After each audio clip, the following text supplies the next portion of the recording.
Ore nya Ramogi tarik 28 en kanyo dwe mano mar adek. Ndalo machuok kendo donje dwe mar ang'wen intiere wang' sa kendo kama kare mar mondo miyud weche manyien moikuni chenro mar ang'ichwelo. Magi weche ma omiyo pek. Mane en jatend migao mar tuke Rashid Echesa omaki ka itudo gi ketho mar kuo e yor miriambo. Anto mara ok danga wach ni kite. Mara en losruok mar jamni matindo owuoyo. Moko gin chalo kite ma chalo magodowa kama kirudhe ni ten gima orudore lweti kaka mogo. Jopur ma Kisumu bende koro golo ywak ewi kit mbolea manyocha ging'iewo kuom piny owacho magichich ni en mabandia. Sababu za mama wengi kufa ni ya kukosa damu ambapo wanapoenda kujifungua. Nondo yango ni kwan mamalo mar mine makonyore pod thoe kuonde thieth mag county mong'ere kaka County Referral Hospitals.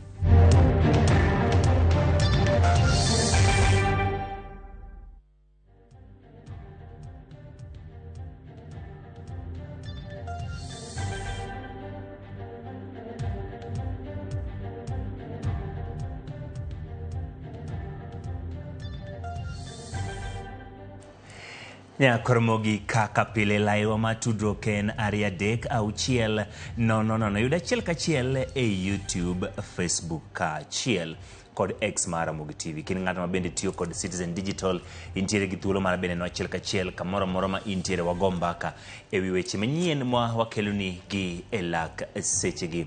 Nyinga Ochieng Emmanuel, jaloko marwa en Elizabeth Otieno. Bed kode chakruok nyaka giko. Kawachako en ni mane en jatend migao ma tuke e kinde mokalo Rashid Echesa omaki kendo geng'ne tesendo bila mamudhaiga ka itude gi ketho mar kuo e yor oledhi. Echesa bende itudo gi ketho matiyo marach gi kuonde tudruok mag mbui e timo chenro maling'ling mag mecho e yor miriambo. Kinde mag Echesa wacho ni onge lipot moro amora mobilo miyogi kotenore gi ketho ma itudo godo Echesa. Kindego wacho ni gichich ni meko mar Echesa otime e yor siasa kendo gibiro dhi e doho mar kawo okang' ne obila kapo ni ok owe thuolo.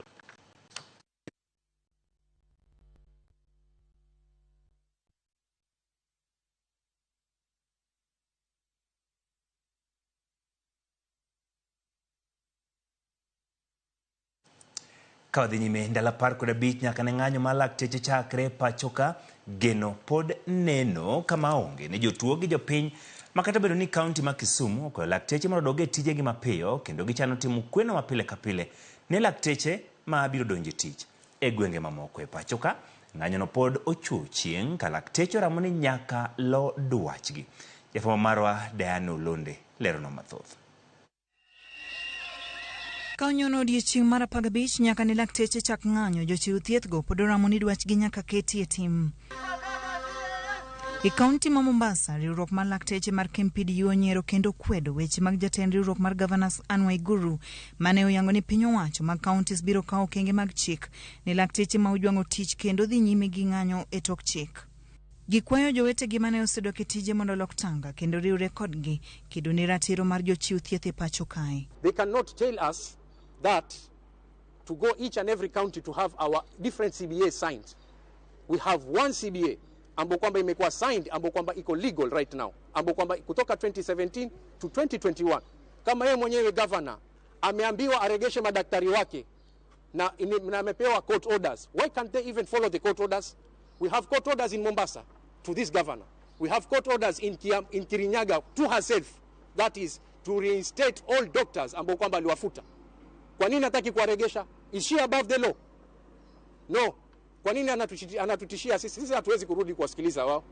Weche mabende no sir kod lakteche kaunti ma Kisii mawacho ni riwruok mar Governors temo bwogogi kata bedo ni gitimo ng'anyo e yor ratiro. Kotelnegi kod jagoro mar KMPDU Badi Manyanza Onyango Ndonga, lakteche go wacho ni ok gibidok chien. What we are telling the government is bring it on. We are willing to lose something for the sake of the profession. For the dignity of the profession, we are willing to lose our income. And ladies and gentlemen, our patients who are sick at home, we apologize, we empathize, This war is not against the patient. This war is against a government that is inept, a ministry that has shown it is not able to lead. The strike is going to be reignited on Tuesday. We are going to have mega demonstrations on Tuesday in Kisumu.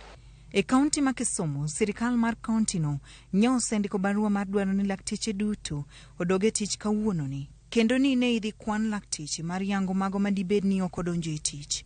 E oboke mar kaunti no manondik tarik 25 dwe mar adek mar higani, tin kaunti no lero ni doho no oseyango ni ng'anyono ne en ataro mar chik, kendo dwaro mar lakteche go owinjo bed mar piny owacho mamalo ma ok mar kaunti.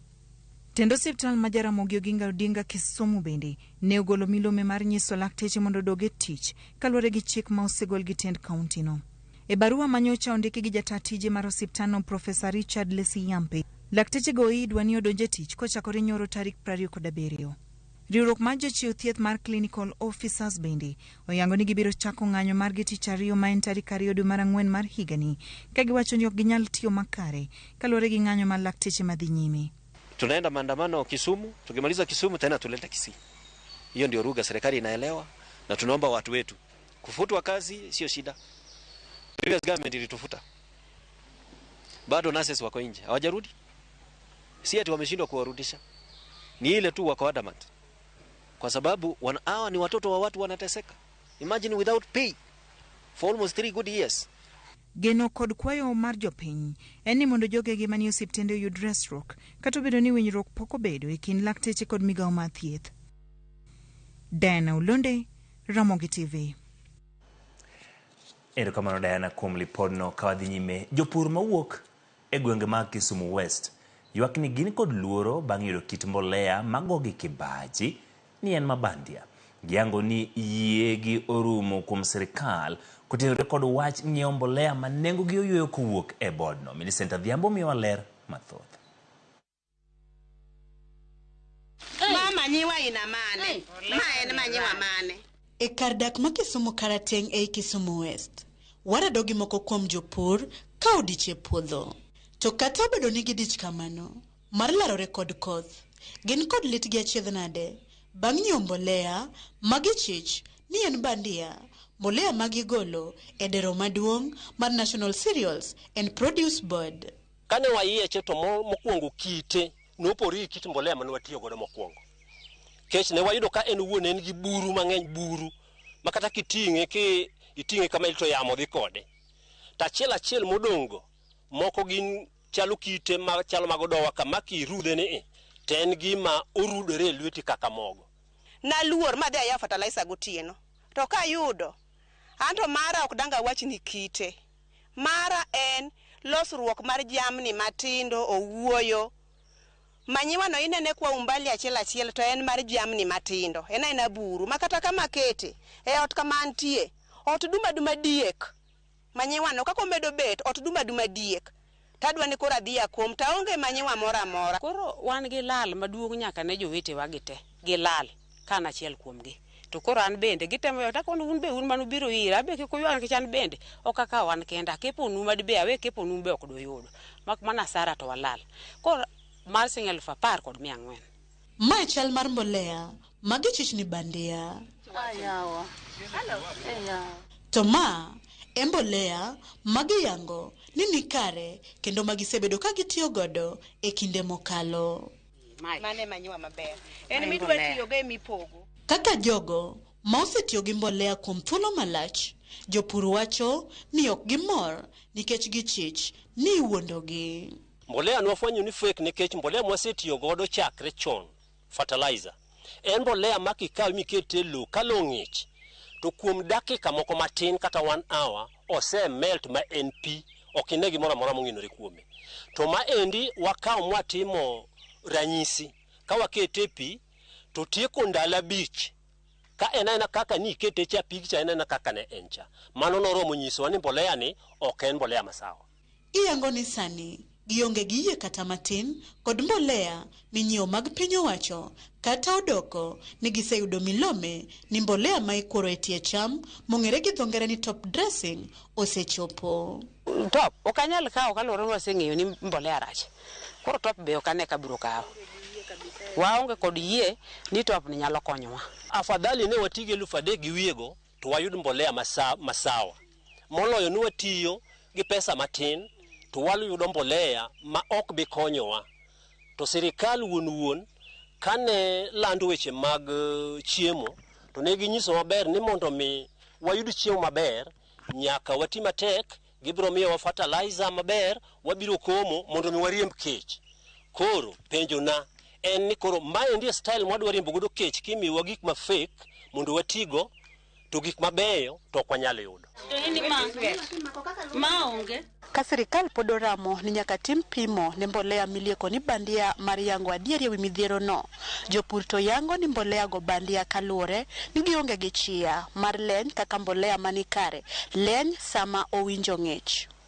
Koro gin kod geno mar winjo adieri mapiyo kowuok kuom sirikal mondo giyud konyruok kotenore kod weche pur e kindeni mar chwiri kapok okalo.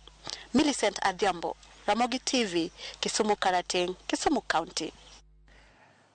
Erokamano Millicent, en lipot mang'ani biro med lu kaluwore ni en kinde ma jopur iko puodho kendo moko timo komo. Kadhi weche mag somo, migawo ma somo chano gero skunde 3,500 e thuolo mar higni 3 mabiro e kaunti ma Nairobi kaluwore kod nok mar mwandu mag somo e kaunti no. Kaluwore kod migawo ma somo kaunti ma Nairobi nitiere mana kod 31% mag skunde mantiere Nairobi. Kata 69 modong' gin mag ji giwegi. Kamano mono jopuonjre ma Nairobi ywak ne weche mag somo kendo yudo puonj e rang'iny mamalo kod yudo somo e yo mayot kaka chik dwaro. Kaka Simfros Okinda leronwa, piny owacho bende koro keto tenge bilion 9 mar gero klese 15,000 ne ikruok ne jopuonjre mag grade mar 9 higa manyien.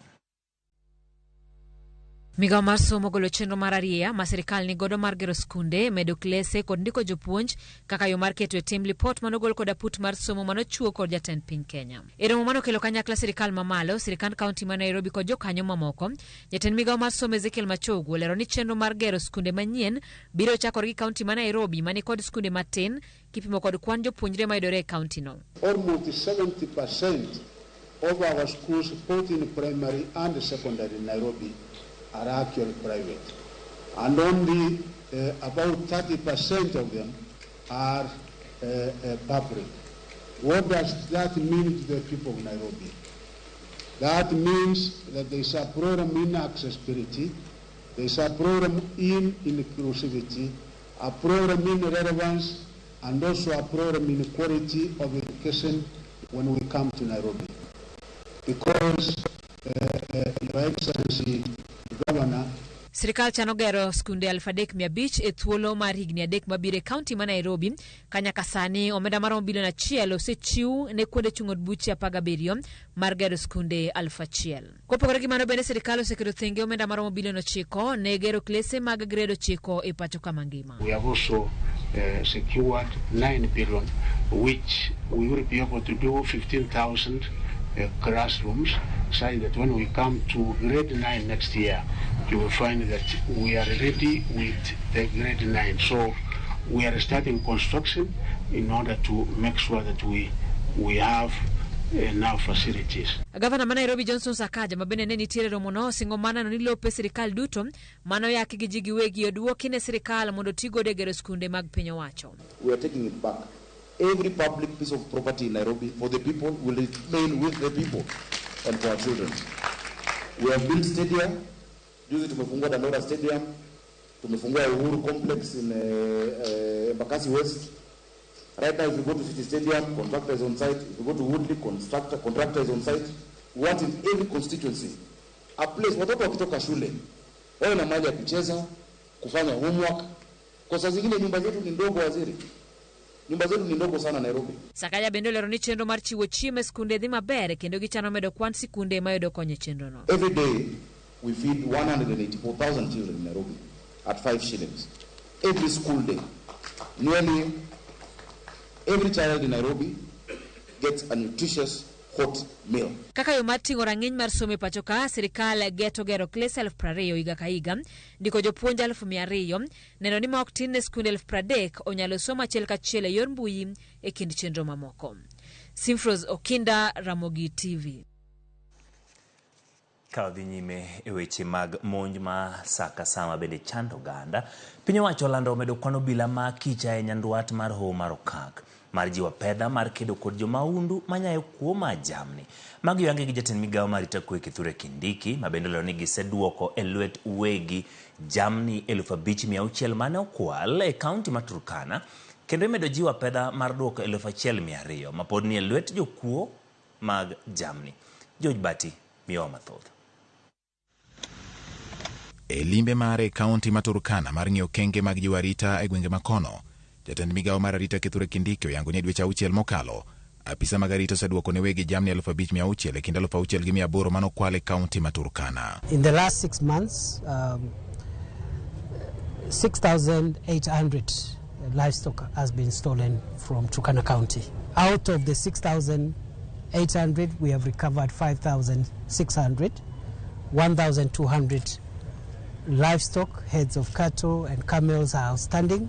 I have directed the county security and intelligence team to look for the remainder of the livestock, recover it and hand it over to their owners. Kaka yori jiwa arita, Kindiki bende olando ni dhi ndiko bila ma kicha 460 manyien e kaunti ma Turkana mondo med mbiyo bila matimo pedha ne jomaundu ahinya e gwenge ma jomaundu thoro time monj kendo neno ni kwe uduogo e gwenge go kaka oseneno apaya malodwa kadhi Kitale. I have asked the security team to work with other stakeholders and ensure that we add the number of NPRs within Turkana County by 468, which will be spread across the areas where we still have problems. The highway between here and Kitale initially was a bit volatile and dangerous. We've now been able to stabilize the highway. Kindiki bendo singo medo bila gige lweny manyasani kendo matekregi ni malo madhi konyo e toyo kanyuogo jomaundu manyayo kuo jamni. Our officers are doing their best and the government is supporting them by modernizing their equipment because we do not want to have casualties among law enforcement officers. Last week I commissioned a number of armored personnel carriers and mine-resistant ambush-protected vehicles, and some of them are destined for this area. Kata obedo ni jatend migawo no e kinde twak gi jotelo ma Turkana okoni winjo bed ni gibedo kod twak gi ogendini mawuok e kaunti no, okoni magi ok dhi timore gi sani nyaka tiek joma wang' gi tek mar rocho arita kata siayo ogendini mondo roch arita. We need to engage our communities on peace building programs and border to border, county to county engagement so that we can build sustainable infrastructure of peace which will be owned by the people themselves. But in the meantime, we must crush the aggressors. In fact, it is our view that no such discussion should go on until first we subdue the aggression. Because if we entertain discussions and people in the process, as you are talking, they are busy attacking other people, you create a culture of impunity. Kaka yor duoko geno ne jodak maho mar okak kama chunygi osebedo kadang' ni kaluwore kod weche mag arita, piny owacho lando kenge manyien koting'o tiyo kod gige lweny manyasani kod med apisa mag arita e gwengego en ni arita odok e wang'e kendo mongirore. George Bati, Ramogi TV. Ka oduoge weche matimore kaunti ma Nairobi, komiti mar od bura ma Senate mochung'ne teko ochwado gavana ma Nairobi Johnson Sakaja fwayo mar omenda maromo shillings $500,000 kuom rem chopo e nyim komiti no kuom thuolo mar ariyo. Senator ma Nairobi Edwin Sifuna kod nyawadgi ma Narok Eldama Olekina oseo Sakaja kuom nyiso komiti no achaya kendo miyo pek weche ma ok nyal bero ngima jodak ma Nairobi. Sakaja nego chopi e nyim komiti no motelne kod Senator ma Kakamega Boni Alwale duoko penjo masira mar mach ma miradi e kar dak ma Embakasi manoyo ka ji mohewo apar owito ngimagi kod ji mathoth gi hinyruok bang' kambi pong'o gas ni muoch. Komiti no bogo ogolo samat mar mako Sakaja pononi orem chopo e nyimgi tarik 11 dwe mar Ang'wen higani. This time around, Mr. Chairman, for this committee to be taken seriously, we have to follow those two sections of legislations to the latter. We even have the power to call for a witness to be arrested. So I think it's about time that we exercise our powers because this committee must be respected. The last time the governor was telling us, and he delivered a letter here at 8 a.m. just a few minutes before the meeting started, telling us that he was going for a burial. And we actually confirmed between myself and the Member of Parliament for Embakasi East that we were going for that same burial.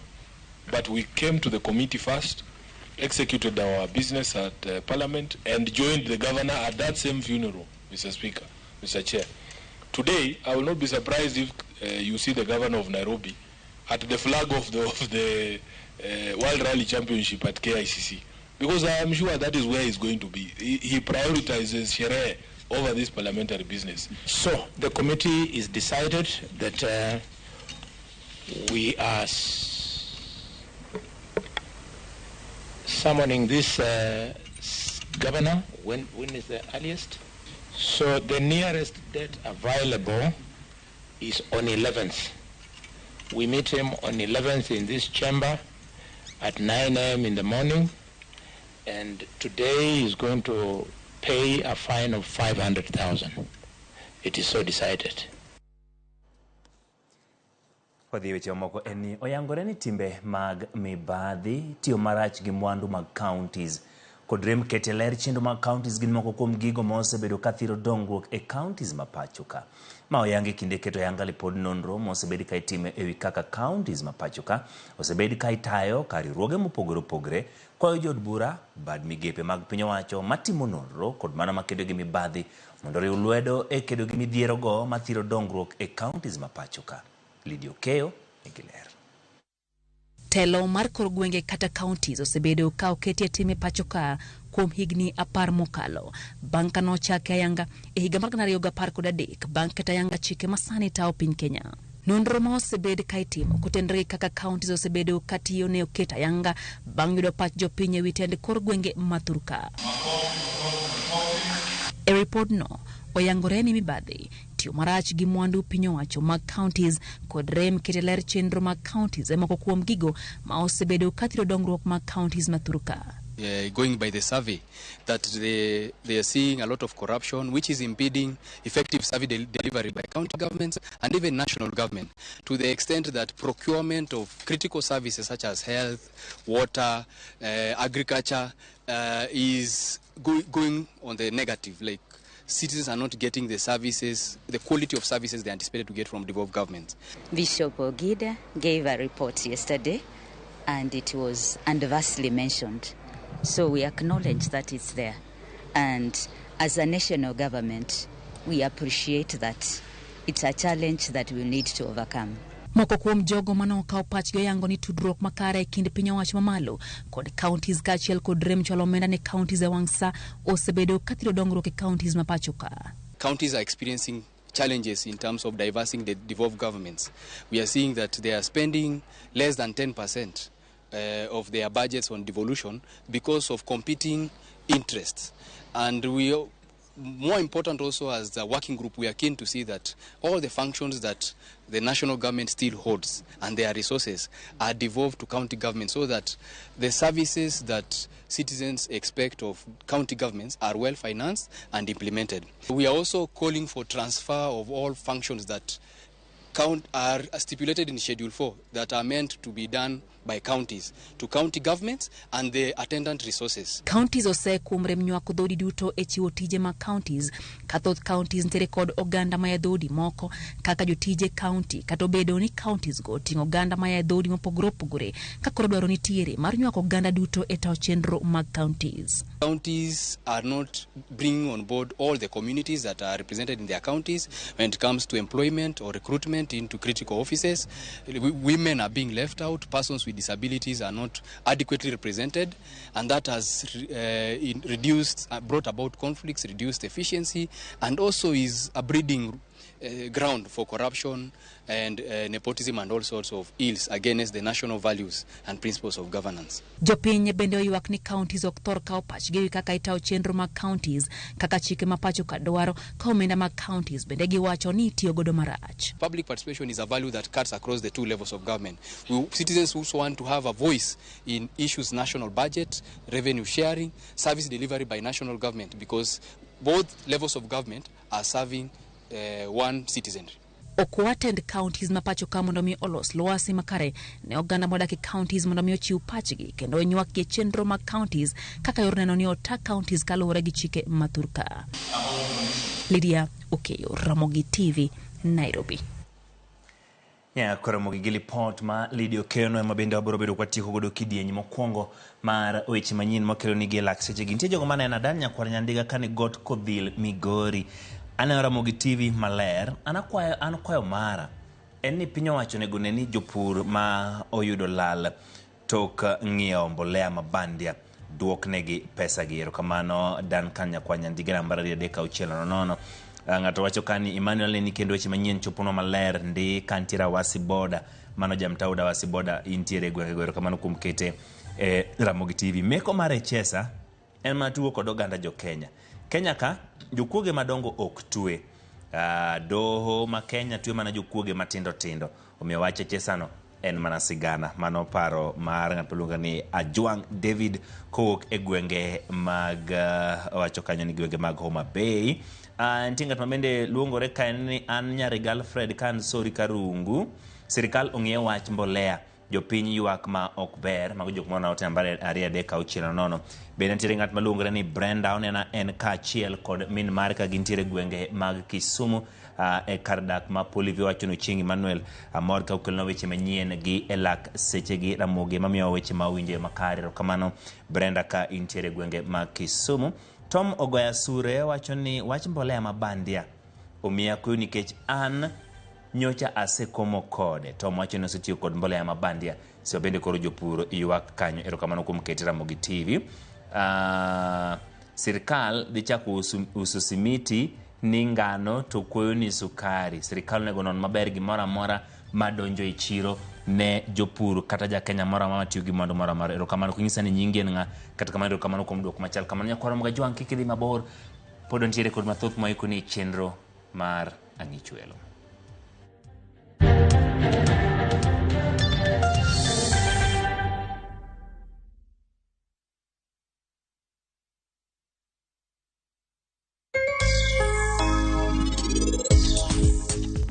Kik ng'ato obed ni orito mana gima nosomo cha. Iluwo gima nie chunyi. Gima nie chunyi no. Sama iwinjo ni idwa time.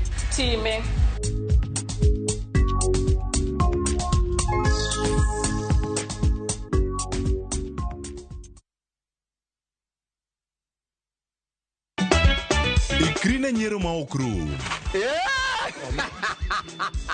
Riuri kodwa e tugo man gi mor gi nyiero mochwere. Ang'o momiyo itimori ka jo Homa Bay? Onge wach moro minyalo mede. Tich abich ka tich abich ne chenro mar Nyarkochia.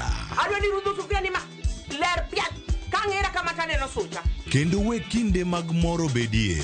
Dhano biro ka gi ich madhiro sati ni Wada jok saina go jok moa dala ok nyager. Nyiero e yath maber moloyo. You're beautiful. Dogi maro mena no. Mokwongo be chunya ok dwari, sikutaki. Nyarkochia. Tich abich ka tich abich, saa 1:45 otieno. Kik bai.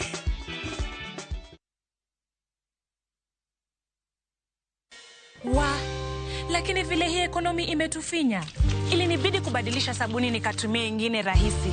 Bala, ilibidi nioshe kila kitu mara 2. Sikuwa na otherwise, nikarudia Ariel, usafi bora kwa mwosho mmoja tu.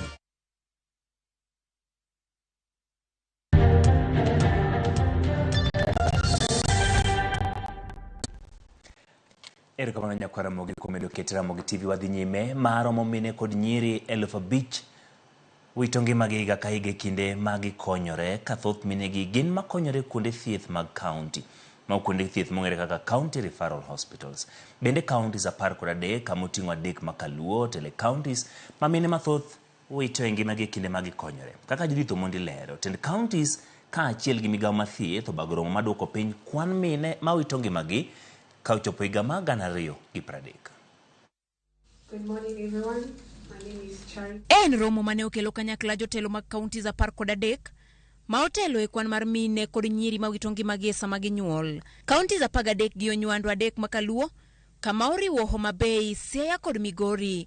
Report United Nations Population Fund Mahiga 2022 yango ni marumo mini 5,000 witongi magi higa ka higa ka genyuol kathoth gito nyuolie ute thieth mag county kata county referral hospitals. Abiro kuma par mar mine ma witongi magi thoidi rotieno giko juma kata weekend kachiel gi odiochienge mag yweyo kata holidays kathoth gi to iyudo gi midhiro mar nok mar remo. Damu huwa inakuwa screened at national level so that tuhakikishe hiyo quality ya damu iko hali ya juu. Sasa kwa hiyo screening cha muhimu ni kuhakikisha kwamba tunaweza predict the level of blood ndio uweze kuitisha damu ya kiwango kinachohitajika.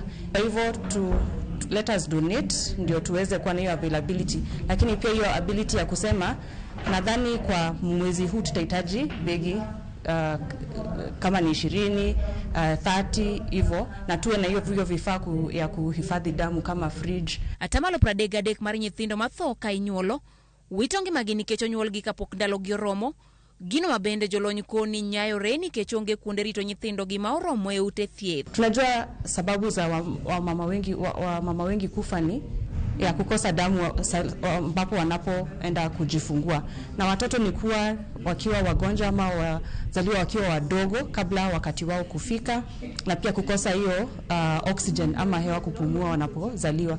Kwa hivyo tukiangalia hayo masuala ambayo yanasababisha hizo vifo na tuweke pesa hapo na tuweke other mechanisms kuensure wenye kupatiana matibabu wana hayo masomo na huo uwezo, basi tutaweza kupungua vifo vya wamama na watoto. Counties gi konigi kore mar tiyo kanyakla iduoko piny kwan mar mine kod nyithindo ma witongi magi ka ochopo higa mar 2030. Judith Omondi, RamogiTV. Erokamano Judith, wan gi ni bodo kony mondo mi joma mine kik wit ngimagi seche magi konyore kata kelo ngima e pacho ka. Kadhi nyime jakom maguch omenda mar somo mar NGCDF kar chieng' od bura ma Ugunja, Bernard Omolo, oyango ni jopuonjre mohelufu 5,000 oyudo kony kowuok e aguch CDF kar chieng' od bura ma Ugunja ka omenda mar shillings milion 41 otigo e chulo omenda mar somo ne jopuonjre mag skunde sekondar, kuonde tiegruok kachiel gi mago manie mbalariany mopogore opogore. Ne olosi apisi ma CDF ma Ugunja kinde mane gichiwo omenda mar shillings milion 13 ne jopuonjre mar 1,449. Jakom komiti marango weche Bursary kar chieng' burano Milton Ndaya wacho ni atamalo 83 ma jopuonjre manoro kwayo noyudo omenda go ka jopuonjre man kod ng'ol ne omi thuolo mokwongo mar yudo omenda go. Meneja ma kar chieng' burano Esther Angolo opoyo jod bura ma Ugunja Pia Wandai kuom keto sinani no ni chenro mag somo ok obedo kod ng'ikruok. And special schools was released on 23rd February 2024. And the total amount disbursed at that time was about 28 million. For our colleges and universities, we are today disbursing to a total number of applicants 1,742 students. We are disbursing about 13 million. This time we have the highest number of beneficiaries. You've heard it is 83%. And this is a record year. It has not been so. This is because of the increment in the allocation that we received this year. There are special needs students who received, all of them, that is what we mean by 100%, all of them received the bursary. Last time we had a number of 140 students benefiting from this NGCDF, and we got 700,000 Kenya shillings, and we were very grateful for the support that they are offering to our students. Apart from only supporting us in terms of students, they are also helping us in terms of infrastructure, whereby they help us to fence our institution with the barbed wires, and it was very great. Ka owadhi ote mar kinde mag Pasaka, Archbishop makanisa ma Jokopere mano Manyeri Anthony Muhere osiemo jo Kenya kod jo siasa mondo were gi timbe manyawo mibadhi kod chao chike matayo pachoka. Muhere ne loso kanyo tele jodolo 200 ka singruok mar kedo mar tije dolo ka Muhere ojiwo ji mondo mi kik bed jo mibadhi. Kawach ni biro seche machuok kende bang' duol marango weche mbadhi EACC yango ne mibadhi osebedo achiel kuom gigo ma tayo mabende wacho ni go piny Kenya mangima. I pray this Holy Week and this Easter we may recover the sense of goodness, doing good, and realize that sin must be avoided and uprooted. That's how Christ succeeds to conquer sin and death. Kenyans, we can live without corruption, but we can't call corruption goodness. Kenyans, we can live without lies. We can live without false praises. We can live without bringing our secular interests into our church and religion. Respect God and respect his places. This is my clarion call this Easter.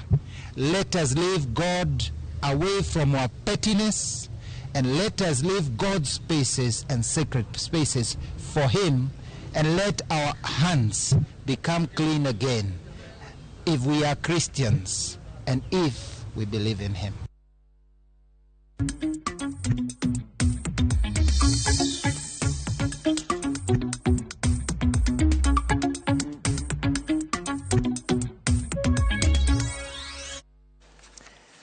Wadhi mesawa mar weche mag ohala. Migao mar pi kaunti ma Migori diketo mita mag pi ne kisima ma okuny e kor gwenge. Mayangi ni dhi konyo joma tayo kuonde uso pigo e rito masindego kendo bedo kod yuto matin. Jojuma nigi mathoth. Atamalo 48 mag pi ma piny owacho mar kaunti ma Migori chiwo ne jodak e bombe kaunti ma Migori okelo omenda ne piny owacho nikech moko ikwalo ka moko bende koro pukore. Gino mosekelo pek e chiwo pi ne oganda. Pek mar chiwo pi ni bende osenenore e kor gwenge nikech rem mar oganda e rito pige mokunynegi kod piny owacho. Migao mar pi e kaunti ma Migori koro biro kod okenge mopogore opogore mar rito pige ma oger kod piny owacho. Onyo mager ne jotich matiyo kambi mar Miwasco ni ng'ata mano yud kokawo pi motero ne ng'ato e dala ne monge mita wabro kawo ne atwa mager. Kendo wadwa ni ji temo tiyo gi pi, wajiwo jo Migori tem ng'ata man gi bil mar pi dhi chul kech kichulo ushuru mane kigero county ukende ka kini chake yud pi. Jatend migao mar pi e kaunti ma Migori Christopher Osana wach ni gidhi keto mita mar pi ne kisimbe go ma okuny kod piny owacho e kor gwenge mondo jogo matiyo kodgi onyiew pi e nengo ma oyweyo. Ka omenda ma oyudi idhi tiyo kod kamiti mag pi ma oyier kod jopiny e rito pigego. Waloso yo mibiro migodo jopiny pi ka gichulo pesa matin marito pi ma ka pi okethore to kichak girit nyaka chieng' moro sirkal bi gi budget. Idwa ni pi kokethore to sano pesa nitie miloso godo gik mokethore go. Rosana wane pige mathoth ma piny owacho koro osebedo ka kunyo osebedo kokwamo nikech kamitis matayo gi ok osebedo ka yudo omenda ma ginyalo tiyo godo e ritogi. Ka gitudore gi ofisas wa mag county biro guide gi kaka gitiyo gi pesa go maonge pesa mabiro dhi ofuko ng'ato mak mana rito pigno. Migao mar pi e kaunti ma Migori wacho ni ikomenda ni gidhi nyime kod gero pige marom 60 ma oting'o pi makaramu ma igero kod omenda marom milioni 3. Tumekuja kuhakikisha kuwa contractor ameanza kazi, maji iwekwe, tufungue kichinjio chetu cha Karamu. Kitu nilikuwa naomba watu wetu ni kuwa wakuwe wavumilivu na tuelewe kuwa sheria lazima ifuatwe kwa mradi wote wa serikali tunaofanya. Approximately we are having around 67 water projects that will run throughout the county, and we are planning to do quality project. Pini makaramu bende nyaka sani koro gedo mare dhi rume kinde mar dumbe 2. Kori geno ne dhi konyo e tieko nok mat mabende koro osebedo e gwengego kaachiel kod kata neno ni kar yang'o dhokno mar Karamu ma osebedo kokwam nikech onge mar pi ochako tich. Jogweng' manie area ne bende pigni dhi konyo. Wadhi keto tangi kata mana kiosk machiegni kodgi kuhakikisha kwamba maji haya ambayo yalikuwa yamekuwa kero na kusimamisha kiwanda hiki kisifanye kazi leo hii yamezinduliwa. Na mradi huu wa maji umetengiwa milioni 3 kwa ajili ya kufanya equipping ya maji katika kiwanda hiki ili tukaweze kuanzisha uchinjaji wa nyama hapa. Ogande kaunti ma Migori jiwo mondo koro kony rito pigego mokuny kod piny owacho kendo gichiw lipot ka gino ng'at moro amora ma bende kwalo pi. Jojuma, Ramogi TV, Migori. Kaudhi gwenge makadhwad na mchumbi migao mara luore county no ochakayanga chiendo mapogo taka ekidienja dek mopogore opogre mano ni taka itiyogodo e yore makelo yuto mok mana pukogi. Maen bang' yangore ni kwan atamalo 56 mag taka duto mawito Mombasa ema ichoke county mangima. Kwan atamalo 44 to dong kachido aluora kaachiel kod nam. E chiendo no michako e gwenge mopogore opogre Mombasa mabiro monyo omenda ma shillings milion 8.7. County wa Mombasa tiyo kanyakla gi riwruoge mopogore opogre magin kaachiel kod WWF ka jogo machoko taka e mieri biro dwar ni neno ni taka go opogi chuth eka tergi kuonde ma owinjore.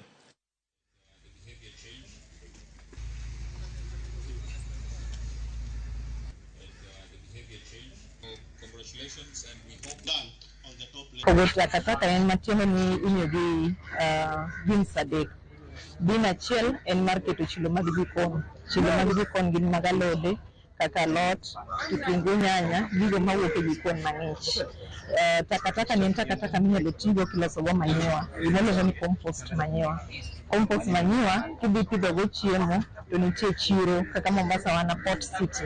Kineno ka meli madongo dongo biro gi welo. Sama meli gi biro to jogo oro ga dhok ni gidwaro chiemo molosi kata mopidhi kitiyo gi compost manyiwa.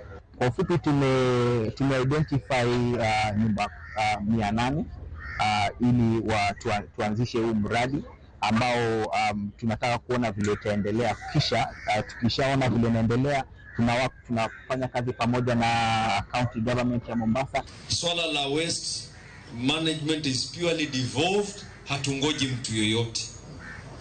So sisi tutakwenda kuimplement the EPR regulation, tutachukua zile zao kule, will customarize them na tutaanza kibarua. We are not waiting because the problem of waste is not waiting. Swala la taka na uchafuzi wa mazingira na plastiki is not waiting.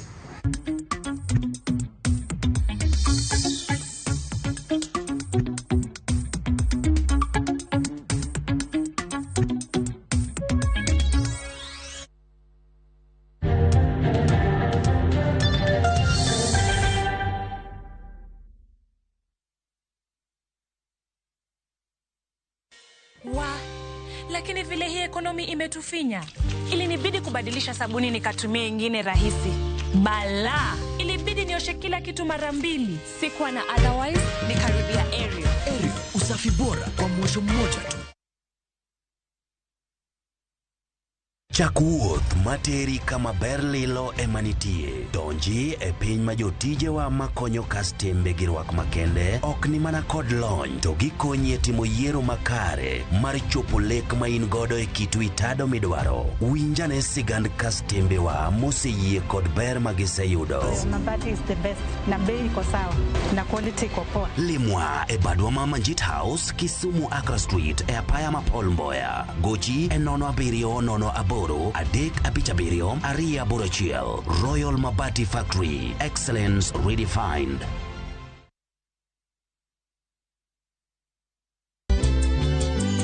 Yesu mwana wa Mungu, Yesu mwana wa Mungu, leo amefufuka. Piga vigelegele, piga vigelegele, leo amefufuka.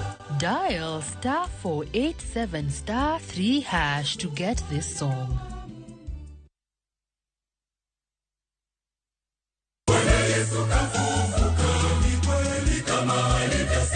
Kajo Kristo chung kachiel, kagi paru chier mar jawar Yesu Kristo e Pasakani.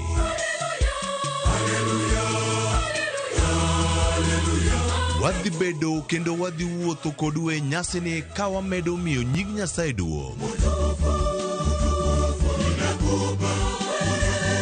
Ka wajiwo bedo gi yie motegno, wabo bedo kod kwaya, kod wende mamit mag Pasaka.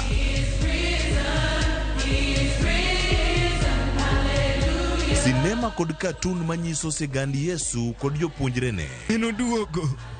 Jawar ochier kaka nowachonwa. Adier, en ye wuod Nyasaye mar adier. Wabed gi kwe kod mor kod hera. Happy Easter. Koa kuom Ramogi TV.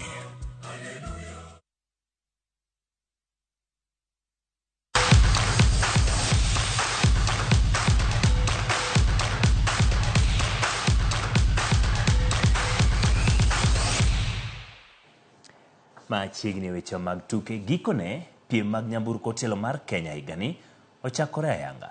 Piem gono yawo ayanga nyasi mano bagi karo maduong' mar KICC chenro mano yore kod jatend piny Kenya William Ruto. Piem mag nyamburko mag piny mangima WRC Safari Rally ochakore ayanga odiochieng' ma kawuono. Piem ubire kinde ma oganda jo Kenya donjo e nyasi mar Pasaka kendo ywayo joriembo kod johera mag piem geche e piny mangima. E nyasi mano bage karomo mar KICC, jatend piny Kenya William Ruto ne oyanga piem go ka osingo ni Kenya oseikore moromo ne tuke go mabiro rumo tarik 31 dweni. Opoyo tuke go ka biro jiwo uchumi mapachuka. The Safari Rally global impact cannot be overstated.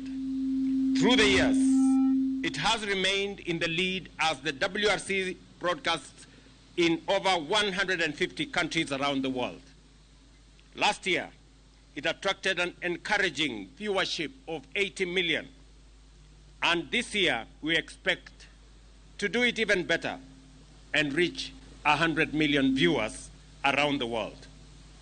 Along with the universal statement with which this rally is charged, we must recognize the other beneficial economic effects that accrues as a consequence of events of this magnitude. Jatend migawo matuke Ababu na Mwamba okwayo oganda jo Kenya mondo wuogoko kar rombgi mar pako joriembo magihero.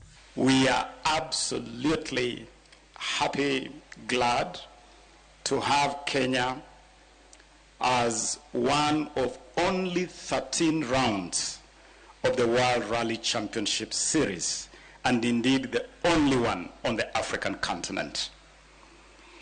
We want to assure our partners, the FIA and the WRC, that we cherish this partnership and will continue to work together to improve this amazing product, the special, iconic Safari Rally. Tatije maduong' matuke go Charles Gishero yango ni piny Kenya biro chiwo kidienje mag piem mabiro ndiko sigana makare e tuke kod piem mag nyamburko e piny mangima higani. I would like to thank those who allow us to use their land, Malewa, Moho Farms, Soisambu, Elementaita, Sleeping Warrior, Osirian, Kedong, Loldia, Hell's Gate, and Geothermal. I would like to very much thank the Director General of KWS, Erastus Kanga, for really coming out to support us at Hell's Gate and Geothermal. Tuke ayanga piem go, nyamburko go ne kachiel nyaka kidieny mokwongo mar piem, mano bagi Kasarani. Kajariembo mar nyamburko kido ma Hyundai, Thierry Neuville, ne ombo gi dakika 3 sekonds 19.9 e bor mar kilomita 4.8, kanyawadgi Otanak bedo namba 2, Kakale Rovenpera tieko namba 3. Odiochieng' makiny, joriembo kiny nyono kidienje mag Loldia, Geothermal kod Kedong.